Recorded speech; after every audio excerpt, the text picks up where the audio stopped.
Hello friends and dear students, welcome back to my YouTube channel SS Pediatrics. I hope you all were doing well. Sorry for the delay.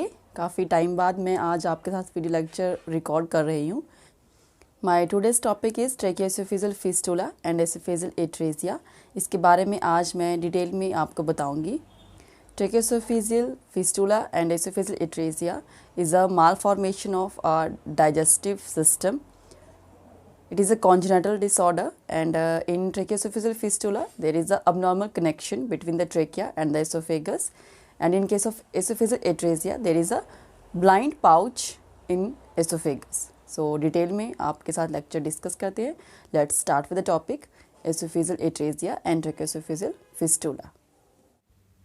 Start with the topic tracheoesophageal fistula and esophageal atresia are the malformation of the digestive system in which esophagus does not develop properly.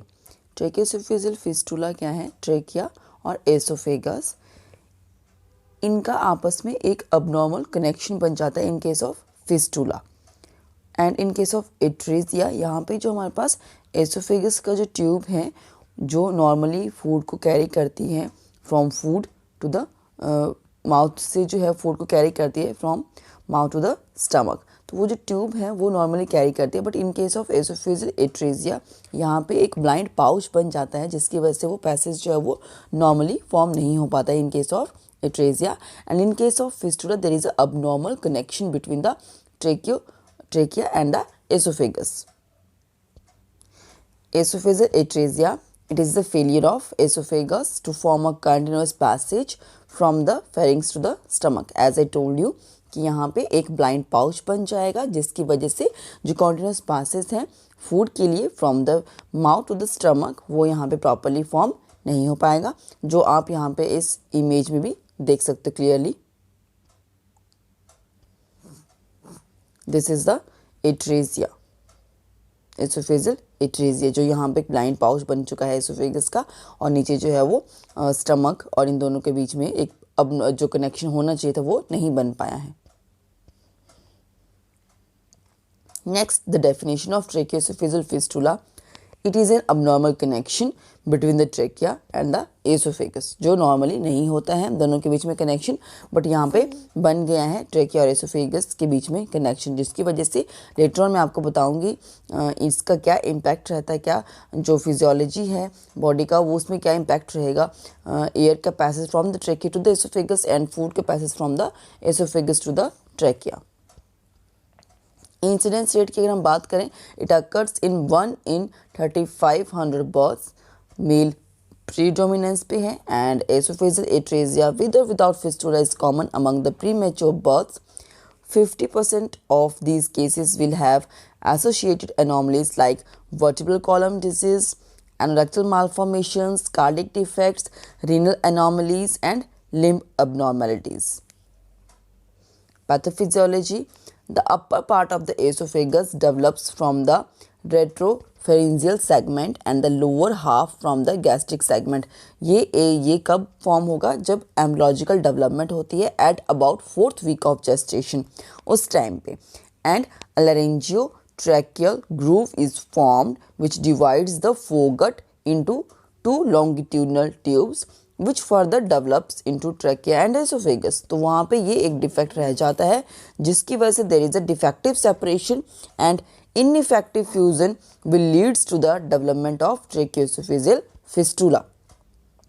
Splitting of foregut into esophagus and trachea, you can see in this picture कि ये हमारे पास कैसे separate होते हैं normally, but in this tracheoesophageal fistula में ये properly जो है वो सेपरेट नहीं हो पाते हैं. टाइप्स हैं इसकी, आप इसको क्लासिफिकेशन में भी डिवाइड कर सकते हो. टाइप 1 है हमारे पास, पिक्चर में आप क्लियरली देख पाएंगे. tracheoesophageal एट्रेजिया है यहाँ पे, ठीक है, और यहाँ पे जो है वो tracheoesophageal fistula नहीं है, विदाउट है. Atresia there is, but there is no tracheoesophageal fistula. Type 1, in this type there is esophageal atresia and proximal and distal segments of esophagus are blind. मैंने आपको पहले ही बता दिया है, esophageal atresia में हमारे पास एक blind pouch बन जाती है, दोनों ही segment जो हैं वो esophagus में आपस में connect नहीं हो पाते हैं. There is no communication between trachea and esophagus and this type is seen in 3 to 7% of all the cases. जितने भी cases हमारे पास tracheoesophageal fistula या esophageal atresia के आएंगे, उनमें से type 1 के जो cases हैं वो हमारे पास 3 to 7% cases ही देखने को आपको मिलेंगे. और यहाँ पे इस केस में जो है वो ट्रेकियोएसोफेजियल फिस्टुला नहीं है, कोई कनेक्शन नहीं है हमारे पास एसोफेगस और ट्रेकिया के बीच में. Next is the type 2. In this type oesophageal atresia is present and the blind proximal segment of oesophagus connects with trachea by fistula. तो यहाँ पे आपको देखने को मिलेगा कि एसोफेगस का जो हमारे पास यहाँ पे है एक कनेक्शन बन चुका है ट्रेकिया के साथ.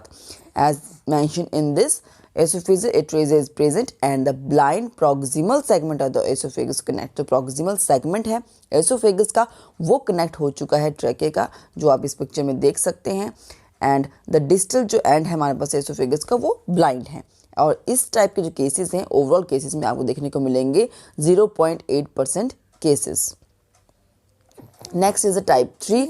इन this type oesophageal atresia is present. यहाँ पे भी एसोफेजियल एट्रेजिया प्रेजेंट है और जो प्रॉक्सिमल एंड है एसोफेगस का वो ब्लाइंड है और जो डिस्टल सेगमेंट है एसोफेगस का वो जो है वो कनेक्ट हो चुका है विद द ट्रैकिया और यहाँ पे एक फिस्टुला बना हुआ है.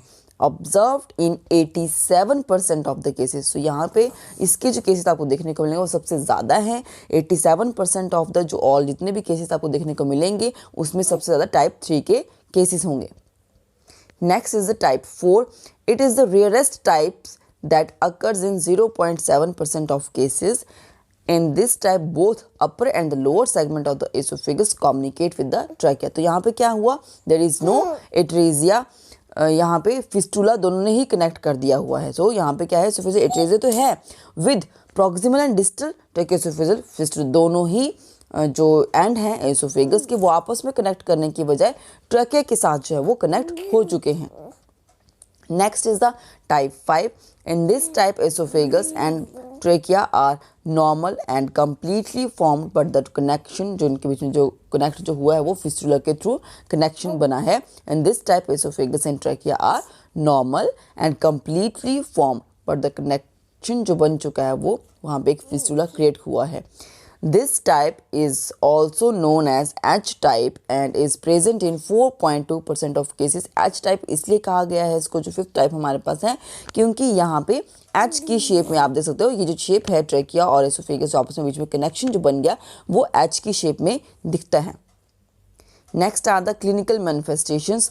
The disorder is usually detected soon after the birth when feeding is attempt on the basis of following. तो जब हम सून आफ्टर द बर्थ बच्चे में ये डिसऑर्डर वैसे भी पहले भी देख सकते हैं at time of ultrasonography, but अगर उस टाइम पे नहीं वो हमें डिटेक्ट हुआ है तो जब बच्चे को फीडिंग पे लेके आएंगे तब आइडेंटिफाई होगा. कैसे? Violent response occurs on feeding. Infant cough और चोक हो सकता है. Fluid returns through nose and mouth. Cyanosis हो सकता है और इन्फेंट जो है वो स्ट्रगल करेगा ब्रीथ करने के लिए. क्यों? क्योंकि यहाँ पे क्या हो चुका है? फिस्टुला बना है, ट्रेकियोएसोफेजियल फिस्टुला यहाँ पे बन चुका है डिफरेंट टाइप्स के अंदर. और यहाँ पे क्या होगा? जो ट्रेकिया की जो एयर है वो हमारे पास एसोफेगस के थ्रू स्टमक में चली जाती है और जो स्टमक की जो फीड है इन सम केसेस वो जो है वो हमारे पास जब हमारे पास ये अपर सेगमेंट होगा एसोफेगस का और वो ट्रैकिया के साथ कनेक्शन में आया होगा तो वहाँ पे फीड जो है वो स्टमक में जाने की स्टमक में ना जाके कहाँ चला जाएगा? ट्रैकिया के अंदर. तो बच्चा क्या करेगा? चोक कर जाएगा और उसका ट्रैकिया में जो है वो फीड चली जाएगी. Excessive secretions coming out of the nose and constant drooling of saliva, क्योंकि वो आगे पास ऑन नहीं हो पा रहा है एसोफेगस, क्योंकि वहाँ पे क्या है? एक एट्रेजिया बन चुका है, एसोफेजियल एट्रेजिया बन चुका है. Saliva for the abdominal distension occurs in the presence of type 3, 4 and 5 fistula के साथ. क्यों डिस्टेंशन क्यों हो रही है? क्योंकि एयर की एंट्री हो रही है from the trachea to the oesophagus के थ्रू स्टमक के अंदर, तो वो डिस्टेंडेड हो रहा है. Intermittent unexplained cyanosis and laryngospasm caused by aspiration of accumulated saliva in blind esophagus pouch, and pneumonia may occur due to overflow of milk and saliva from esophagus through fistula into the lungs। तो pneumonia होने के chances भी उतने ही बनते हैं just because क्योंकि oesophagus के जो फिस्टुला वहाँ पे बना है उसके थ्रू लंग्स के अंदर जो वो मिल्क का फ्लो हो रहा है। डायग्नोस्टिक इवैल्यूएशन हम इसको कैसे आइडेंटिफाई कर पाएंगे? अल्ट्रासोनोग्राफी की एग्जामिनेशन के टाइम पे रिवील्स पॉलीहाइड्रोमिनोसिस के जो केसेस हैं या absence of a fluid filled stomach, a small abdomen lower than the expected foetal weight and a distended oesophageal pouch, and fetal MRI may be used to confirm the presence of esophageal atresia and trichoesophageal fistula. In case of X-ray taken with the radiopaque catheter placed in the esophagus to check for the obstruction, standard chest X-ray shows the dilated air-filled upper esophageal pouch and can demonstrate pneumonia. Inability to pass a NG tube into stomach because it meets resistance, and bronchoscopy visualizes fistula between the trachea and the esophagus. Abdominal ultrasound and echocardiogram to check for the cardiac abnormalities. Management क्या है इसके लिए हमारे पास? The management of tracheoesophageal fistula is mainly surgical management इसमें हमारे पास होगा। Surgical interventions depends upon the distance कितना है बिटवीन द प्रॉक्सिमल और डिस्टल जो पाउचेस बनी है एसोफेगस का जो ट्रेजिया बना है उन दोनों के बीच में डिस्टेंस कितना है, और डिफेक्ट का टाइप क्या है, टाइप 1, टाइप 2, 3, 4, 5, कंडीशन क्या है नियोनेट की और उसका वेट कितना है। If the distance between the proximal और जो डिस्टल जो ट्यूब है एसोफेगस का उन दोनों का जो डिस्टेंस आपस में है अगर वो लेस देन 2.5 सेंटीमीटर है एंड इन्फेंट की जो कंडीशन है वो गुड है, देन हम प्राइमरी रिपेयर इसमें कर सकते हैं by division and ligation of the fistula along the end to end anastomosis. Stage क्या होगी? When the distance is more than 2.5 centimetre the condition of the infant is poor, तो हम 2 stage में procedure करेंगे। फर्स्ट इज ट्रैकियोएसोफेजियल फिस्टुला को हम ligate कर देंगे और गैस्ट्रोस्टोमी को वहाँ पे परफॉर्म करेंगे to reduce the risk of reflux and to provide feeding. Stage 2 में proximal and distal pouches are anastomosed if the gap is too large, अगर गैप बहुत ज़्यादा लार्ज है तो हम वहाँ पे जो है ये परफॉर्म नहीं कर पाएंगे और यहाँ पे हम जो है वो कोलोस्टोमी करेंगे और लेटर ऑन उसमें रिकंस्ट्रक्शन की करेंगे and this is done at 18 to 24 month of age. तो ये 2 स्टेजेस में करेंगे हम।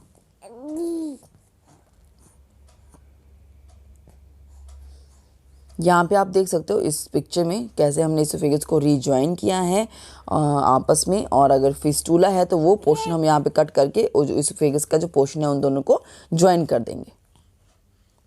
Next is the nursing management, pre operative nursing management and post operative nursing management.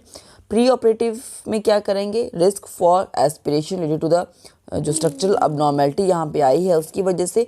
सो यहाँ पे हम क्या कर सकते हैं? सून आफ्टर डायग्नोसिस जैसे ही हुआ है हम फीड अटैम्प्ट जो कर रहे थे वो हमें स्टॉप करना पड़ेगा, एनजी ट्यूब के थ्रू एस्पिरेट करेंगे और जो भी सिक्रीशन होगी ब्लाइंड पाउच में वो हम सारा एस्पिरेट करके वहाँ से रिमूव करेंगे and maintain the patency of the NG tube by irrigating it with the normal saline and observe for respiratory distress like बच्चा पेल हो रहा है या साइनोसिस हो रही है, चोकिंग और नेजल फ्लेयरिंग एक्सेट्रा कुछ भी हो रहा है और एडमिनिस्टर करेंगे जो भी प्रिस्क्राइब मेडिकेशन उसको दी गई होंगी।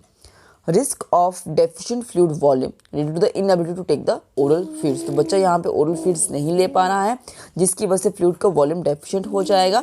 सो हमें यहाँ पे क्या करना है, उसको इनटेक आउटपुट चार्ट को मेंटेन करना है और आईवी फ्लूइड्स को एडमिनिस्टर करते रहना है in order to maintain the hydration status of the child और मॉनिटर करना है साइन ऑफ डिहाइड्रेशन।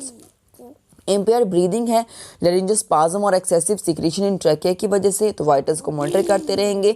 ऑक्सीजन को एडमिनिस्टर करना है इन केस ऑफ साइनोसिस और सेमी अपराइट पोजीशन में बच्चे को रखना है।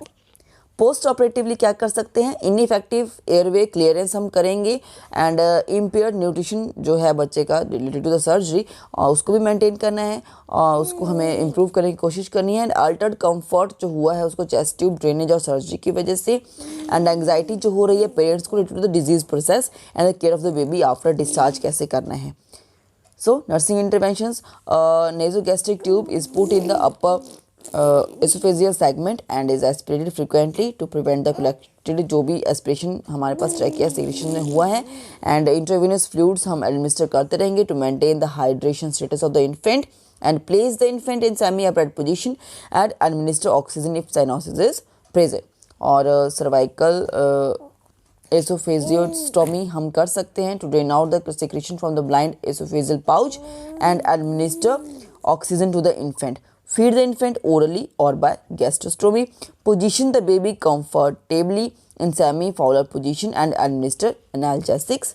और कॉम्प्लिकेशंस हो सकती हैं यहाँ पे हमारे पास, क्योंकि सर्जरी हुआ है तो उसमें कट ऑफ हुई हैं चीज़ें, फिस्टुला था, कनेक्शन था, तो जब हम उसको रिपेयर किया तो there is a weaken in the tracheal wall और ट्रेकियोमेलेजिया हो सकता है एंड एनास्टोमोटिक लीकेज वहाँ से टेंशन की वजह से and strictures, dysphagia, respiratory distress, gastroesophageal reflux हो. This is all about my today's topic tracheoesophageal fistula and oesophageal atresia. I hope आपको टॉपिक समझ में आया होगा. ऐसे ही और टॉपिक सुनने के लिए, वीडियो लेक्चर्स को अटेंड करने के लिए आप मेरे चैनल को सब्सक्राइब कर सकते हैं S S paediatrics. Thank you.